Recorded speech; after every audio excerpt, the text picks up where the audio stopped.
Hello and welcome back to the channel. College TF Reviewer here, and today I'm super excited to show you guys AC-01 Arms Iron.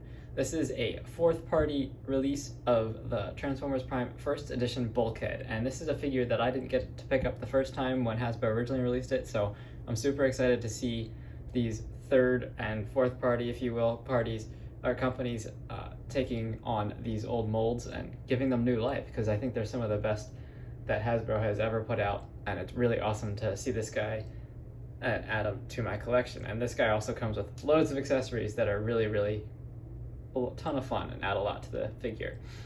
So taking a look at the packaging here, setting Bulkhead off to the side, get some cool artwork. Bulkhead on the front there looking pretty cool. And again, this is Arms Iron, and packaging color may be deviated due to printing. It's actually kind of a nice disclaimer, honestly. And then we don't get anything on the sides, and then just some shots of Bulkhead on the back. And so here we can see some of the accessories, which I'll go through later. So, very nice, simple box. Bringing Bulkhead back in here. Full display of the figure. He is pretty awesome looking dude. I always like the design for Transformers Prime. Very obviously bulky character. Very squat, but still also quite large and packing a big punch, literally like a robot wrecking ball. So pretty neat. Taking a look at closer here at some of the details, and then we'll get into accessories. That head sculpt looks fantastic. The silver, the blue eyes, and I believe there is actually light piping here. So if you get the light in there, definitely you can kind of see it illuminating. So very neat look. We got nice paint throughout with the red tail lights, lots of silver trim going throughout. Some different greens on the windshield there. Some more silver. And we got even more silver in vehicle mode. Nice different colors of plastic and very nice gold for the feet. So definitely very nicely painted figure all around. Got some more that we'll see in vehicle mode. So taking a look at the accessories that I have on him to start out, we have these cannons that look like they form out of the arm, like in the show. So these are definitely really neat accessories. I believe these are originally Dr. Wu upgrade kits to the original first edition Bulkhead. So just pulling these off, you can have a look at how that attaches. So this is Bulkhead's hand, which actually forms the exhaust vehicle mode, which we'll see. So let's pull his hand out. And so the way the weapon tabs in is there's a little slot inside here that tabbed into that peg hole in the back of his hand. And so this is definitely a really neat accessory. These can kind of maneuver out of the way in order to kind of grasp his arm, which is definitely super neat. And we actually do get two of these included. So really nice, because then we can have both. You can be fully equipped gunning down Decepticons with both hands. And so this top part is actually really the only one that actually like locks in place for robot mode. So then he actually gets this whole other extra accessory here. It comes in the package with the guns attached to it, and it forms, you can attach the guns to it to form a big hammer thing. But go ahead and do that. You can see it. So there's just two pegs on the inside of this arm here. There's a tiny one up top there. And that tiny one goes into the peg hole here, and the bigger one, which connects into his arm normally, goes into the top hole. And so we just attach those on each side, this hammer piece.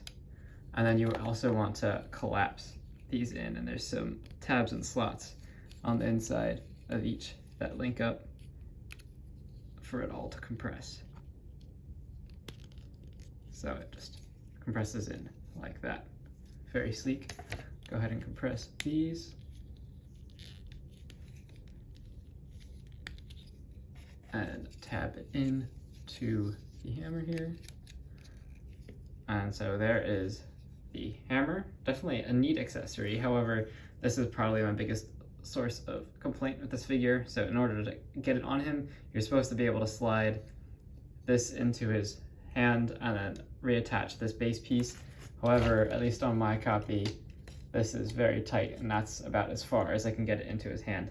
and I don't want to risk breaking it. And I know this was an issue with the original Doctor Who upgrade kit release with the first edition, so it's unfortunate to see that they haven't fixed that tolerance issue with this mold, because this would be a neat weapon to see him wielding, but I definitely don't want to put too much pressure on this part.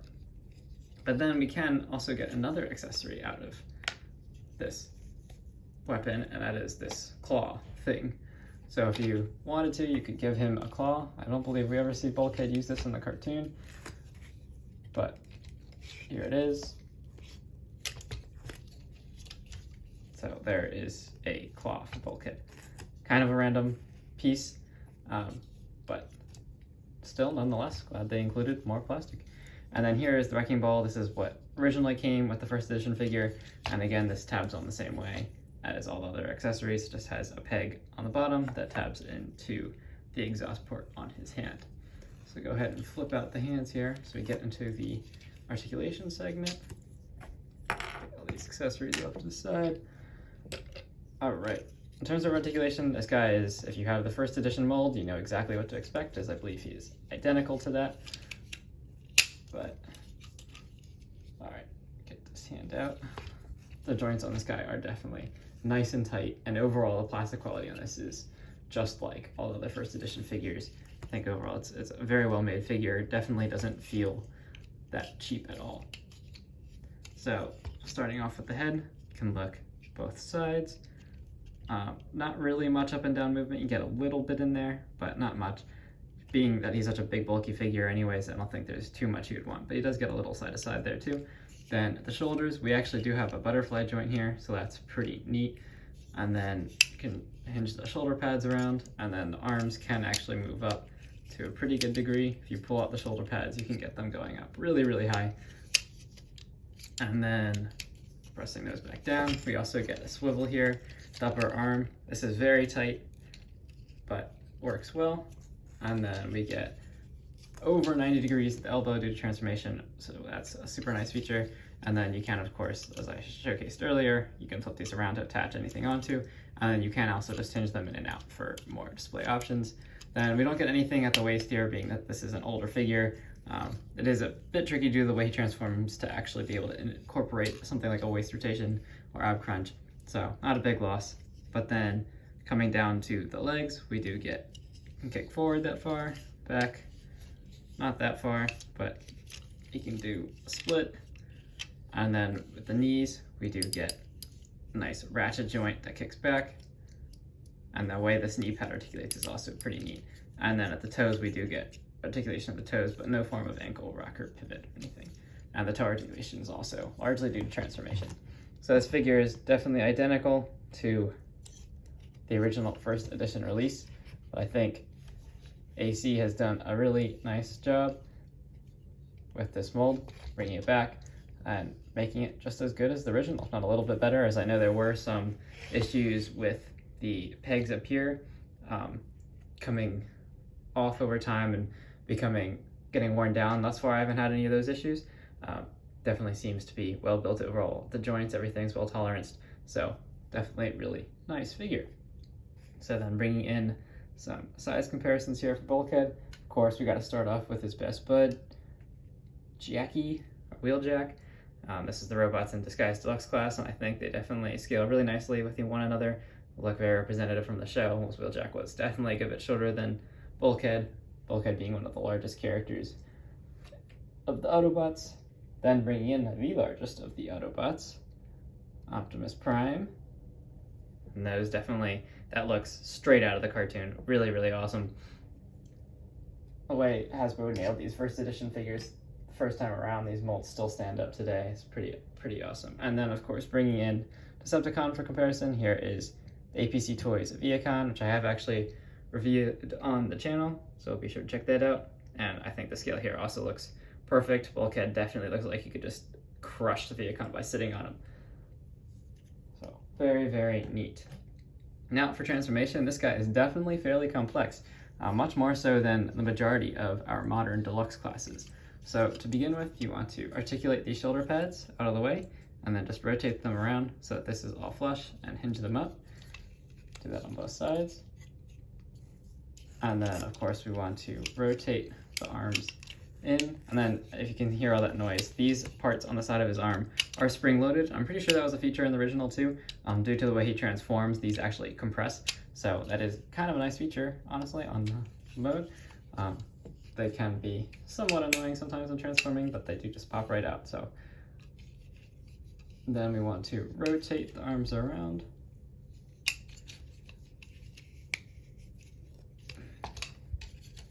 Joints are definitely on the stiffer side here, and then bring the whole arm assembly up out of the way for now. Just hinge everything up, and then just go ahead and untab these sections from the back, and I like to already just flip the wheels down too, which allows for better clearance. We'll just turn them around, and we just want to hinge all of this out of the way so we have some room to work in back here. Next we want to tuck his head in, so we just want to flip this back panel out, and it's on a double hinge joint, so just pull it up. And then this joint is extra stiff, so we want to just kind of press on this back piece, and it'll start rotating the head around. And so just rotate it all the way around until it flips down the roof line like that. And then we want to keep this piece out of the way for now, as we're going to hinge these arms all the way back. And then here's where this spring-loaded joint comes in handy, because these will just kind of compress together as we tab in this back section here. Just tab those two halves together like that, and then line up the arms. And for the arms, we're going to want to just kind of bring them down and inside this, line them up on the inside there like that, and then just keep this hinged out of the way for now. Then we can turn to these side panels, and you can already see how they're kind of forming up.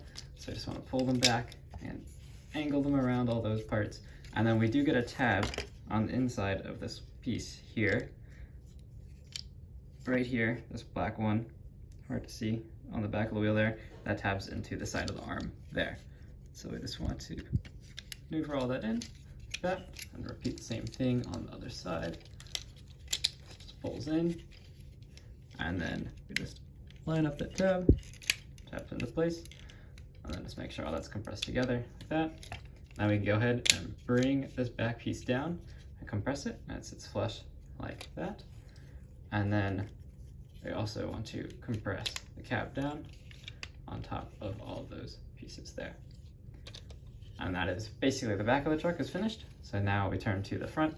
We want to go ahead and dislodge this waste piece. And then for these headlights, we actually want to first pull off these sections, which are held in by a tab, and then just angle these headlights down, and pull these forward, and then go ahead and hinge this whole section up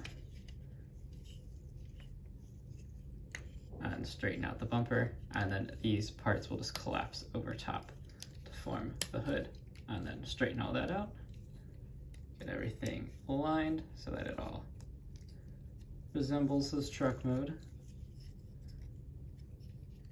That nice clicks.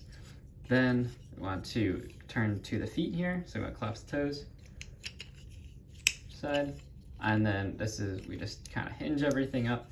We want to get it around this crotch piece here, and then we do get tabs on the inside of the feet, which we will want to connect.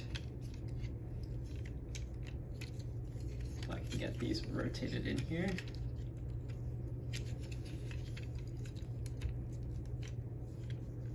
For some reason this side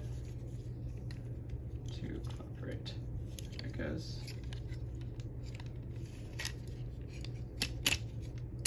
There it goes.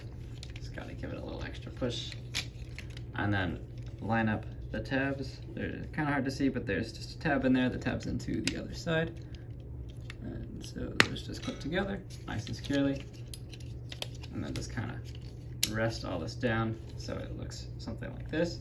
And now this whole section will just compress into the top, and then we just matter of lining up the final tabs here. Nice solid clicks, and straighten everything out. And he holds together really well. Definitely really nice solid truck mode. So here's Bulkhead in his very bulky truck mode, which I believe is actually inspired by a concept Lamborghini. So very neat looking for sure. Definitely resembles what we see in the cartoon. The way this guy compacts is definitely really, really awesome, and the way these doors actually form part of the chest and everything is really, really incredible. So definitely really nicely done. Vehicle mode. Angle the camera down, get a better look. Bring in some size comparisons. Here is, of course, first edition Bumblebee. And I think that scaling actually works really well between these two. Definitely looks like kind of like a monster truck style, very neat. And then here's Robots in Disguise, Ratchet. That scaling definitely is a little bit off, but given that the Robots in Disguise figures were all a little bit smaller than the first edition, kind of makes sense. And in robot mode, these guys do look pretty good together, so definitely not gonna complain there. So overall, definitely really nice scaled, of course, with the original first edition figures, being that he is also a first edition figure. Then one other accessory I forgot to mention in robot mode is we do also get this extra bumper piece. This is all branded with Dreamworks on there. I think it's supposed to kind of be like a license plate, but so this actually does attach into kind of his butt on the back in robot mode to kind of give him like a bumper, which we see in the cartoon. And then you can also attach it over top of the bumper, just over top of this one, to kind of match more of the front bumper. Again, I think this was a part of Dr. Wu upgrade kit, or maybe DNA design. Pretty sure it's Dr. Wu. But I think that overall is kind of a throwaway accessory for me, as I don't really plan to use any of those parts forming components. I just like him to be able to transform seamlessly from robot to truck. So that is Bulkhead. In terms of weapons storage, we can utilize this kind of trailer hitch section on the back here to store his wrecking ball, if you so desire. And again, in terms of paint, we get lots of nice details throughout. We can now see those headlights and the grille detailing, some of the silver on the roof rack, and then more silver trim and stuff throughout. So definitely really nicely painted, and I actually really like the gold highlights here and back, almost like a trailer hitch style component back there. So definitely a really nicely done figure, very well built. Definitely doesn't feel cheap or brittle. Feels just like all the other first edition robots. So very nicely done here. Fourth party release, highly recommend them. Go check them out at Shozy Store. I'll put the link in the description below, especially for the price. That's pretty reasonable compared to other modern day figures. I believe this guy would probably classify as a Voyager, if not with all the accessories, a leader class, unfortunately, with today's price point. But definitely highly recommend this figure. Go check it out. If you like this video, please subscribe and like, and stay tuned for the next one. Thanks.